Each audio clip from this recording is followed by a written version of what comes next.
that's a very nice segue onto our final segment of the episode, which is all about box ticking and the wonderful word diversity, because in 2020 we are all about diversity. Now, what I mean by box ticking at the BBC and on TV in general, this has been happening for years, but in times of BLM and transphobic comments, we are seeing this happen more and more.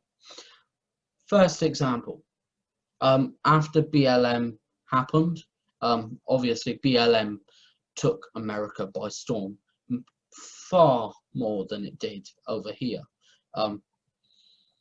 We have seen several voice actors for both The Simpsons and Family Guy who have made a living on those programs because they have both been going for years, and the voice actors have never changed for our characters such as Apu, Cleveland, Dr. Hibbert, and now we're seeing that those voice actors have been sacked because the voice actors are white. It's a cartoon, and it's called acting. How can you have a black character voiced by a white person in 2020? Apparently it's shameful and it's disgusting, and apparently we need black people voicing black characters. Well, with a cartoon you can't see who is voicing the character. Exactly. So why does it matter? Completely ridiculous. We have also seen the news that over the summer that Sue Barker has been replaced or been sacked. And so have a question. The 2 team captains as well. And so have the 2 team captains from a question of sport. Now it's being reported that Alex Scott, is it Alex Scott, is tipped to replace Sue Barker. Alex Scott is one of the finest English women footballers of her time. She is obviously retired now, but the thing that brought the attention of the nation is the fact that she is a black, or I don't think she's completely black. I think she's a mixed race woman. Now, if that isn't diversity, if they're not looking to tick a box, I don't know what it is. Another prime example of this, in 2017, I believe, Darcy Bustle left Strictly Come Dancing as one of the judges that had been on there for many years. Now she had been replaced by a nobody who was the sister of professional dancer Oti Mabuse. So Motsi Mabuse, who is a nobody. Nobody had heard of her before Strictly Come Dancing, replaced Darcy Bustle in an all-star, in what was an all-star lineup for the judging team. And it makes you think, how far are we going to go with box ticking? We're seeing rumours this week that Paul Merton and Ian Hislop are being sacked from Have I Got News for You after 30 years. After 30 years on the programme. But of course they are only rumours at the moment. If anything happens, then we will be the first to inform you. Over at ITV, Simon Cowell during lockdown has a biking accident, meaning that he can't partake in the Britain's Got Talent semi-finals and finals. Who replaces him? None other than Ashley Banjo. And then what does he do in the first semi-final? He politicizes it with his disturbing dance about BLM. Now, any information on that dance can be found in some of our other videos about snowflakes, because this isn't the first time this has been brought up. But frankly, the BBC and the way they're handling their staff at the moment, they are making sure that their women are being paid more, or if not similar wages to some of the BBC big guns, such as Gary Lineker. I think Zoe Wall. Yeah. Paid over £1 million.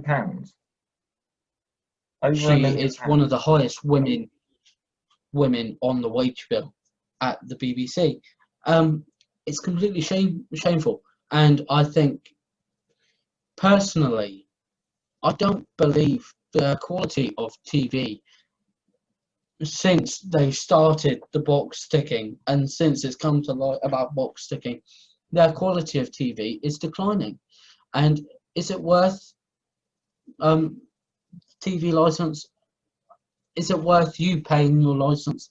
I don't think so. I have seen lots of people starting to argue against the paying of the license fee, which of course is all paid by the British public, and apparently it goes to wonderful TV programs. But we are now seeing that it is funding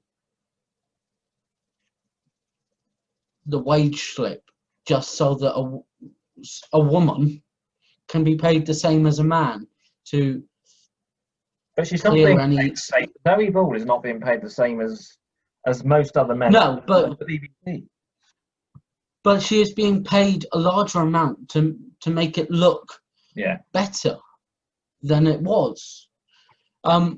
Finally, from me, Doctor Who. Doctor Who is a series that both Harry and I have loved for many years.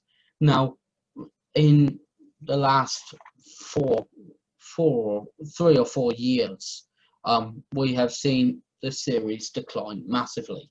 In Peter Capaldi's final season, we saw his companion be an absolute box ticker because she was a black lesbian. The character was written as a black lesbian, and then I'm sure that the snowflakes went wild at the end of the series because, spoiler alert, she dies. A Cyberman kills her off, and I'm sure the snowflakes went wild for an alien to kill a black lesbian. It's an absolute shock. Nobody should hurt any of our black people. Nobody should hurt any of our lesbians, because they are a national treasure. They are the only thing that is keeping the snowflakes going. And then we see the 13th Doctor. Huge speculation at the time. Who is going to be the next Doctor?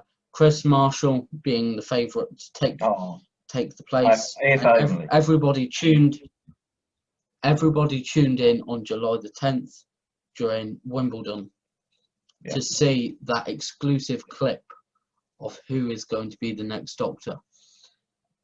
Only for massive Whovian fans to be disappointed that it was none other than Jodie Whittaker. Now, I don't mind Jodie Whittaker as an actress. She has her moments in Doctor Who. It's a shame that Chris Chibnall, the current writer, feels that every episode needs to be diverse. It needs to have box ticking. Her companions, Bradley Walsh, an older man, proving that older men can still travel and live life to the full. Toys Cole, a young black man, and Mandip Gill, a young black female. More box ticking. Each week is political, politicized. I'm surprised the Snowflakes didn't complain about the Rosa Parks episode. Because I know the Snowflakes would have been happy about that because I know it was about the time, and I know it was set in the time, but some of the language was absolutely appalling for a 6 o'clock kid friendly show. Because of course we know it can't be kid friendly anymore because it's diverse. And the monster aliens are really human/tree hybrids that are only trying to kill us because we destroyed the earth. And I think that is how pathetic the BBC has got. It's using BBC One primetime TV to promote diversity to kids, to say it's okay to be a lesbian. We're seeing, or I saw during the summer, or just before the summer, CBBC, the children's, or the teenager channel for BBC, aired its first same-sex kiss. Oh, okay. I wouldn't know. And part of me was thinking, that's great. That's great. Obviously, someone felt the need to put that into an episode of a kids' drama. The other part of me was thinking, why? Is this really appropriate? If I was a parent of a child who watched CBBC, I wouldn't be happy for my child to be watching that. It's not something that you come home from school, you look forward to watching TV, and you see that. You don't come home from school to watch CBBC to see that. No. And I don't want to say that I'm homophobic. I don't want to say that I'm transphobic. I don't want to say that I'm racist. But I think the whole box ticking department at the BBC is really, really disgusting. I don't know how they can sleep at night because it's shameful. Yeah. Even they should be ashamed of themselves.